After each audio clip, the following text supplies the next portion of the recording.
welcome to the Critical Minds on Union Television. I am Onyinye Eslofo, and today we're talking about the society, us, and the things we use.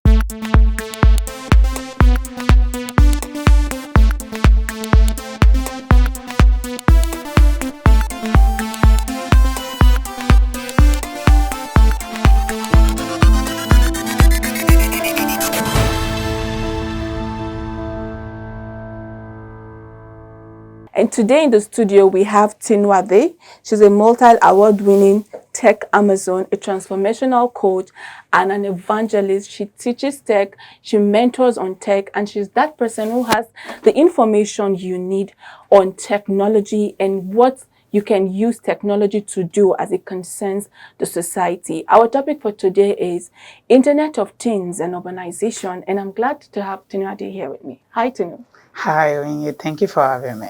I'm glad to have you here because Internet of Things is Internet and us. What we do with it, what we are not doing with it, because I feel there's still a lot that could be done with the Internet.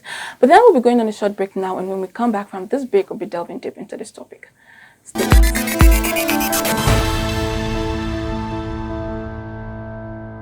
Welcome back to the Critical Minds on Union Television. We're still discussing Internet of Things and Urbanization.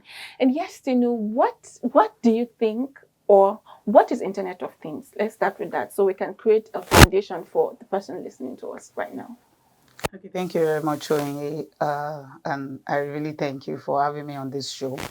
When we talk about Internet of Things, just imagine a world full of sensors that is able to capture data from everything that is possible. And I mean capturing data from the room temperature to maybe the weather and anything you can think of. And that is why Internet of Things come into play, because when we talk of humans, we don't naturally will identify humans as things. But now we're talking of things that are not having life of their own. So you want to get data from probably a smoky environment. Imagine everywhere is supposed to have this particular amount of CO2 or nitrogen or hydrogen, and something is able to sense that the carbon dioxide in the environment is polluted. So, and that is Internet of Things, is able to get data and bring it into a level where we call data assimilation and make some predictions or awareness based on the findings it has made. Absolutely. Wow. That's plenty information. Oh, for us to unpack, right? Woo! So first off, there's data from smoke. I mean, that one stayed with me. Yeah. And then, what do you mean when you say that we have sensors and then we can use them to get data from everything we do? Okay, so let me give you a very good example. Sometimes in New York, the New York Police Department were really concerned about people trying to pollute the environment, and probably they are deliberate to cause some harm, all these sponsored attacks. Okay, so imagine people try to drop bags very close to shopping malls, hospitals, and what they're actually intending to do is to cause some form of pollution. So what the New York Police Department did is that they put some IoT sensors. We call them sensors because from sensors, that means they can sense. And imagine programming a device to know that if you see anything different from what this natural environment, because I said it's data. So if I come into the studio right now, I can pick what the temperature is, and I assume that between this range is what anybody can stay and will not have any chaos. And I can also pick that, okay, this gas here is safe for everybody to breathe in, right? So they were able to put sensors around which signals them if anybody has dropped maybe anything that has sulfur or all of those things that can harm people. And it comes directly into their own sensory board unit where they are able to see, oh, location AZ something is having this, then they quickly go. They have cameras already for the surveillance. They can just quickly go and target what area. So how is it possible like that? Because the sensors, that's part of what they are made for. And the beautiful thing, so that I don't, go too technical, is that they are the low power devices. They are not like your regular devices that would take all of the energy source or like the kilowatts that you're expecting. So even with little power, they are able to function, and they can translate whatever had been programmed into them into readable formats that everybody can understand. So I give another example. We are here and we don't want that to happen because we know this is an environment that needs to stay clear of any fumey things, and we'll put a smoke detector here. What the smoke detector is doing is that it has a sensor that makes it know when the gas here is different from what it should be. So what it does is that it clicks an alarm. Everybody hears that sound, but imagine it's happening when nobody is here. The clicking of the alarm will not do any good, right? So it's already programmed also to send like a short message or an email to a recipient so that you can read it and quickly say, oh, there's something we need to quickly attend to. Maybe there is a burning fuse or something. So those are the areas that Internet of Things sensors helps us to be able to deal with life issues generally. Oh, that's amazing. You know, when you're giving this example about smoke, I think what we can relate well with in Nigeria, now that doesn't mean we can relate to the smoke, but it's fire. So you Yes. just know that, oh, there's a fire alarm. Yes. So that what you mean by the sensor is that alarm that everybody hears in the Yes. Pam, organization. pam, pam. Yes. Right. Yes. So it means that it can be will I say programmed in a way that it sends messages probably to your laptop. It just pops up like emergency fire alarm or something. Yes, and let me even tell you another part. Why I've answered that's very true. Imagine you have a refrigerator that is smart. Okay. And you have your groceries that goes into the refrigerator. Let's say your mayonnaise, your fruits, your veggies, and everything. Imagine your fridge sending you a message while you are still at work. When you're coming back, get some kale. I'm running out of stock. What's that? Yeah, exactly. Because it's a smart refrigerator. So it can do that. And imagine you are supposed to go for your BP checkup and you have a message from your watch telling you you're running on so BP, and the last visit you had to the hospital, the doctor warned you about this. You need to see the doctor in 15 minutes. So where would the watch send me the message? Your SMS, your text message, email, depending on what you have said, but most times it's SMS. And why that is, it helps because imagine if you don't have internet connection, you might not be able to receive an email, Yes. but you can receive SMS even without internet coverage. All you just need that time is connectivity, because it's two different things. Just like you can send somebody SMS right now, even if you don't have data on your phone. Yes, all you just need is your airtime, right? So also is this Internet of Things sensors. They are so brilliant. And recently there is a new concept to it, but maybe as we go on I will want to talk about it. Okay. And it's the digital twin, but maybe as we go on I'll say some things about that. Amazing. So now that we're already having a new phase of the Internet of Things, do you think people know about the Internet of Things well enough? I think I'll be in between, because if you talk of the community, that's the technical community, okay, most people do, but maybe in the non-technical community, most people might not. So what are the target for the Internet of Things? Yeah, everybody actually. Okay. Especially with our topic, urbanization, is everybody. So, Internet of Things also works in traffic management. Okay, like routes. Lagos. Yeah, these are very last giddy. We can use it because now you can receive SMS even before getting out of the house that, oh, so route that you're going is blocked. Use alternate route. Okay, somebody might ask, so I have Google Map. But Google Map is when you're going, you're already in that journey, then it begins to send you, oh, choose a better route, accept or dismiss, and all of that. But I'm talking of something that knows your route already. Okay, I'm going to Lekki every morning, and I leave the house by 7, and I get a message, oh, Tinade, you cannot go through this route because there is an accident or there is something.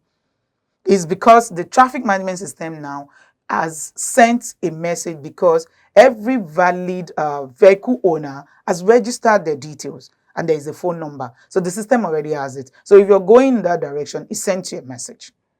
So that's part of what Internet of Things can do with us, especially when it comes to urbanization. Yeah, so I was actually asking. Okay, about people not knowing. Yes. Sorry for deviating from that question. Okay, so I think if in the studio, for instance, I keep a bowl of rice and with a lot of chicken and a lot of croaker fish perhaps, everybody can probably perceive, but it will be Everybody will perceive. a particular distance. If I need people to know that I have this here, I might need to now go out and Yes. say, oh guys, you don't want to miss what is there. So also is what I was trying to talk about. The technical community definitely knows what this is all about. So if we want the non-technical community to know, it's about us sensitizing them, which I know that's part of what Union TV is doing with Critical Minds, to educate people about the possibilities of what technology can do or other areas of our lives. So we need to just speak more about it, because another side to it actually is that the skill sets required to do some of these devices, because most of them are hardware, we don't really have it. Hardware. Yes, because if you have a smoke detector, it will come like in the form of a Hardware. fine Okay. case, enclosed. And some people will build all of that. Some people will build the sensors, right? Because they will come in form of chips. But we don't have that skill set enough. So if people don't even know what is available, how do they want to even go into it in the first place? So I think the sensitization has to be done, awareness needs to be created, and people need to know what benefits Internet of Things brings to our day-to-day life. And that is my next question, talking about the benefits.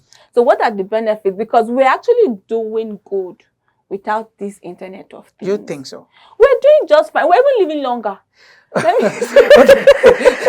So I understand that part, but let me tell us sincerely, and this goes to everybody. It's just the same way there's so much buzz about the AI, or AI is going to take my job. AI is the same thing that we're talking about. Adaptability is part of what comes together into human existence. And whether we like it or not, there are some things you just have to move towards and adopt and admit and embrace. So we are talking about urbanization. Do you know that, especially like Nigeria as a case study, where we have insecurity in most of the rural areas, people are coming in to the urban areas. What does that mean? Now you have the population increasing. Then you will start complaining, no, there is crime here, there is crime there. When we have things we can actually put in place to check all of this. Imagine a Lagos with surveillance cameras everywhere. That means the pickpockets would think twice before they go into all of this. People selling on the road that they have been told not to do and thinking nobody can see me or nobody can catch me, except when they see the regulators coming or the enforcers coming, they will now run away. But now they know that if they do that, they will capture it. Let me give a very good instance. Towards Lekki and some area in Ikeja here in Lagos, you know that there are surveillance cameras that captures people's plate numbers if they overspeed or if they jump the traffic light. Did you say overspeed? Yes. In Nigeria here? Yes. Okay. If you overspeed and or maybe people driving and dialing at the same time or drinking, the camera can capture that. Wow. And because you have registered, you do motor vehicle registration and all that, they will send it. So I'll give you a very good example. It happened to me. So I was supposed to do my renewals and that was not done for one thing or the other. I think the agent just misled me. And the next time I wanted to renew, I saw 20,000 bill that I'm supposed to pay. And I was like asking questions. And I said I should check that there's a message that I sent to me. Maybe I didn't get it. Truly, I didn't get it because the number I registered with, they barred the line. And I just kept it because I was just using it for my WhatsApp actually. So until I retrieved, I noticed that they were actually right. So maybe the driver or whatever, I don't know, also did not catch that. The instruction was given the very day he went to do the that inspection that they do. They will inspect if your car is roadworthy and all that. And they billed us. So it might not necessarily be that they had to come to my place and all that. It's the camera that caught it. This plate number hasn't done what it's supposed to do. And they flagged it and they billed me. And guess what? You have to pay it. So it's a good way to generate money for the government and it's a good way to put people in check. Because now everybody knows that if I jump the traffic lights, I will build. I don't want to pay even the money I'm trying to manage. And it brings some form of sanity to the society. So there's no chaos. Okay, let me ask you a question. You said, oh, we live a better life. I don't disagree completely because, people of different opinion or thought that, oh, our forefathers, they had this, they had that. But why is it that most Besides times having, they lived longer. they lived longer? Okay, Yeah. which is fine. But why is it that when most people, especially from African countries, go to the very developed world, in quote, they behave themselves? Okay, we'll be going on a short break now, and when we come back from this break, we'll continue with this talk. We'll continue with this discussion. Stay with us. Welcome back to the Critical Minds. We're still discussing Internet of Things and urbanization. And yes, you were asking why we go to the West and then we suddenly begin to behave ourselves. Exactly, because there are systems in place that make sure you behave yourself. If you don't, you will be billed. There's ticket for almost everything. Even if you walk too fast, perhaps, you might get a ticket. So, everybody just all of a sudden comes to that sanity box and check, because there are systems in place to just do that. And the benefit of this spans beyond just even trying to get money from people. It's just making things orderly. So it's not as if any system is perfect, but at least it can bring that into place. Because now a lot of people come, you even have people that come from the rural, they can't settle, and government complains people are under the bridge and all that, because you don't even have the right system in place. You need to go to do a physical visit to even know all of these things, when there can actually be like some form of surveillance everywhere that track movement and say that there's a frequency in this direction. What exactly is happening here? Let's check. What is the time? And that's why I like about intelligence systems, because they can give you like what we call historic data. You can match it and analyze, and that's why we get analytics from data, right? Because you can map, okay, day one, between 8 and 9 o'clock, we noticed that there was influx of traffic this area. What is happening here? They aren't residential area. And you begin to question. And that helps any system to get better. Because what will people be doing? Because if you notice the rate of the influx is about 5 a.m. and you're questioning already, what's happening here? So if you need to start using sensors to determine how many footprints you get on the soil or on the ground, it's something that will help you at least to get to the bottom of what is happening. So it helps a lot in investigation. And another area is the food processing, manufacturing. Wow. You have systems, and you don't know when next this machine goes and say, I'm tired, you have used me enough. But you can set sensors that probably determine, based on experience of a previous machine, or it's going to last for 4 months and it will need maintenance. What happens if a system is now overworked and is not able to stay till 4 months before it gets that repair or maintenance? The systems will alert you. And you can imagine how this save costs. And I see ripple effect in anything I like to see holistically. If you get a system that makes things work in order, you reduce the cost that the manufacturing company will spend on manufacturing each thing you're getting from them. So as the end user or the consumer, you get it cheaper. Okay. The system becomes more organized and intelligent. Then you don't have shortage. Because imagine if there's a breakdown in the system or the machines they use in the factory, for instance, then the goods become scarce. Yes. Then people will need to now start doing the demand and supply ordering and all. But now you can produce because you know that everything you need is in place. If there is a sensor that is already telling you ahead of time, I notice that this is not sounding the way it should sound. It sounds ooh before, now it's sounding oh. Check what it is. You can quickly get an engineer to look into it before it becomes catastrophic. Oh, amazing. So is it possible for us to also have sensors that will be checking fuel? Yeah. And so that we don't have fuel scarcity during Christmas. Because does it apply to the energy sector? Yeah, there's no place that IoT does not apply to. I can even say most of the things they tried when people mine and all that is, they call it seismic or something. Is that time that when people try to get oil or mine, they put sensors to tell, because sometimes you don't want to take poison with whatever you're taking, and you want to be sure that you've gotten to the level where you're able to mine and all of those other engineering details. So the energy sector, even right now in Nigeria, there is a company, like one of the startups, that helps people that are downstream suppliers to know what their pump levels are, so that if it goes below a particular threshold, you can quickly alert and say, We're running out of this, and there is a serious concern. So if you have, let's say, one barrier, I'm just saying, that caters for 30 days, and in less than 1 month, you've already used it up. You're already getting signal, and you can match all those data. So the system knows that this barrier is supposed to say 30 days, but imagine it gets to 80% usage, and it's already signaling you that, you know what, we have overused what we should use. There is need to restock, or there is need to quickly call an attention of somebody that understands what's happening here. Or is it theft? So that somebody can quickly look into it if anybody is doing something dubious. Oh, amazing. It's really great because you're stating a lot of things that it can do for us. Yes. And I'm really particular about the traffic because it's something that concerns almost everybody. Yes. And besides traffic, another thing is also security. I mean, there are other things that concerns everyone too, but day-to-day movement, transportation. So how do you work with Internet of Things to ensure security and enhance movement and transportation in cities? Okay, let me start with the security, and that's an amazing one because this practically is something that we have led a number of students to do when I was still volunteering for Junior Achievement Nigeria. Jan? Yes, Jan. Okay. So Jan, we do this company of the year kind of a thing. Children, pupils in schools will try to come up with an idea and sell it. So one of the schools that one actually did an impulse reader, a pulse reader rather, where they put it like a band, but it's a sensor band. Okay.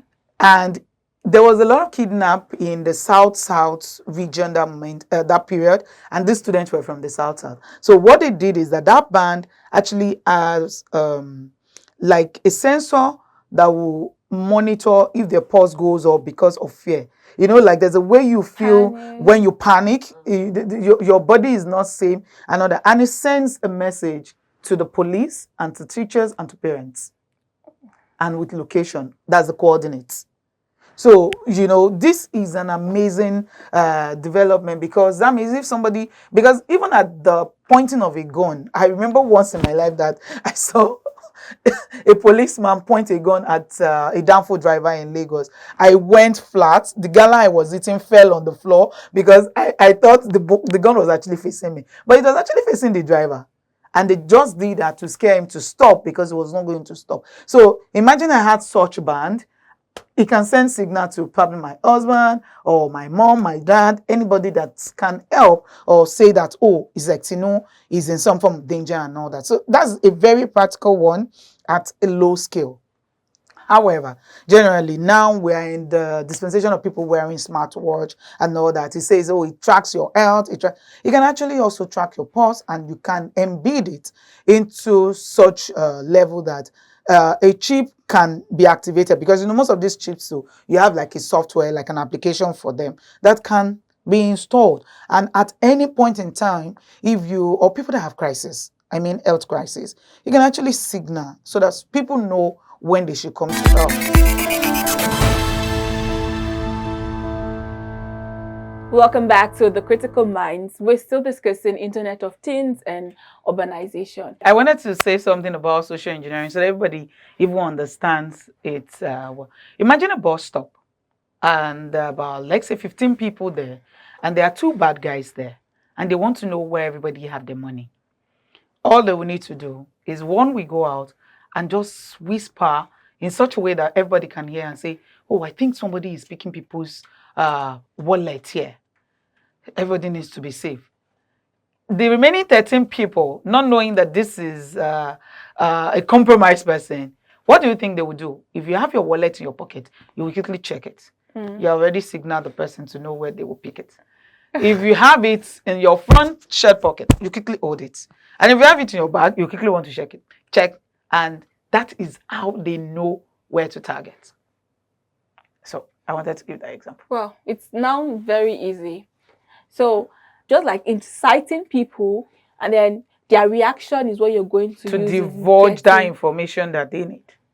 So if people are able to get access to other people's information, data, what happens to data privacy and protection? Yeah, so it's still a thing. I wouldn't call it completely like a baby thing in Nigeria because there is now a whole parastatal for it. That's the data protection regulation department, which they have protection officers that tries to ensure that people go by the rules. But it's just a simple example I still give you now. You go to a salon, you make your hair, they say you should do transfer. You do the transfer, and because they just want to get your information in case there is a reversal, they'll tell you write your name, write the amount, and write your phone number. Anybody can walk into that place and just click and take all the pictures. That's still my data being devoid to people that aren't authorized to even have it in the first place. So these steps start with us too. We should be careful how we give our data. You know, you see some people carelessly, even in the public transport, telling address of their home to a friend or somebody on the or a dispatch rider. Yes. Like, where are you? Where are you? You're almost there. Is that blue gate? Is that red gate? Is number 13? Is number, and they give everything. You don't even know the next person seated beside you or in that crowd. Some people even talk about money. And so is any government going to help you shut your mouth?